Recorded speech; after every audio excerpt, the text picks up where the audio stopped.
Since I moved in, he has done nothing else but construction. The building of Trump Tower was the true art of the deal. Saving money was the key.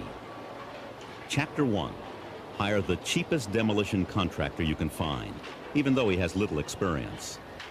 Trump hired William Kosicki, whose principal business was window washing. Kosicki, in turn, hired what became known as the Polish Brigade, more than 200 immigrants with no working papers who were paid 1/3 the union rate and worked under difficult conditions. Years later, deny you ever knew they were there, even though you visited the site. They were sleeping in the building. They had no protective equipment. All the OSHA requirements were being ignored. They had no masks. They had no gloves. They were stripping wires with their bare hands, hot electrical wires. Chapter 2. Don't tell anyone that the building contains asbestos. The reason? Asbestos is costly to remove and dispose of. Trump says he isn't legally responsible. The law says he is.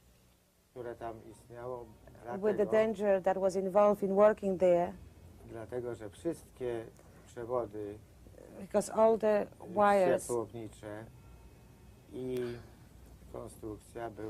lot of construction, it was covered with asbestos.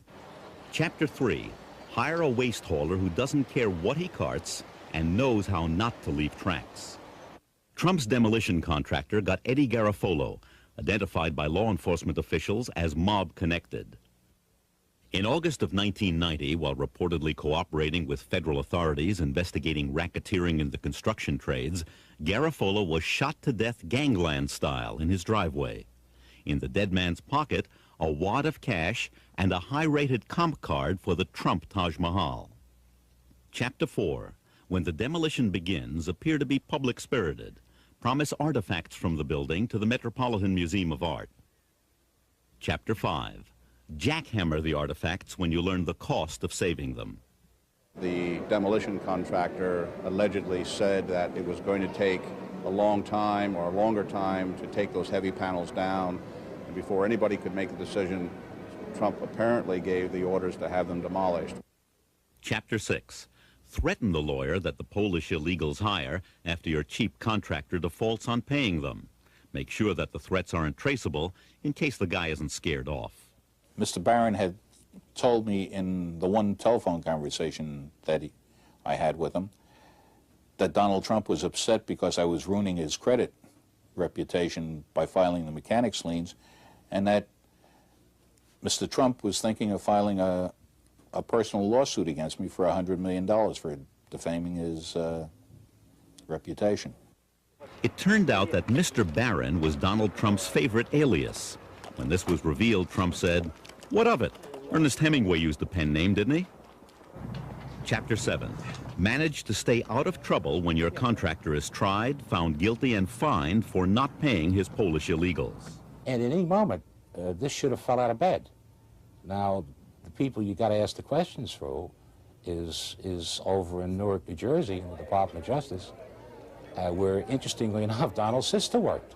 She was the number 3 person in the office. The assistant U.S. attorney said, don't mention the name Trump inside here. If you want to talk about Trump, just say, let's go outside and take a walk. At the time, Trump's sister was an assistant in the U.S. Attorney's office in Newark. Today, she's a federal judge. Chapter 8. Have Daniel Sullivan make peace between the union and non-union workers on the tower. In late July, July 27th, Donald called me and asked me to please come to New York because he had a major problem. The employees he represented on the demolition of the Bonwit Teller building were going to hang one of his vice presidents, Tom McCary, off the building. Prevent the hanging, but a decade later face legal charges that you defrauded the union pension and welfare fund. What do you think? You got to beat this right now? Chapter 9. To build the largest concrete structure in New York City, turn again to Roy Cohn. Cohn is also the lawyer for the New York crime boss who controls the concrete business. Payoffs from contractors are dropped off at Cohn's office, so he may get paid twice for his services here. But then, you get who you pay for.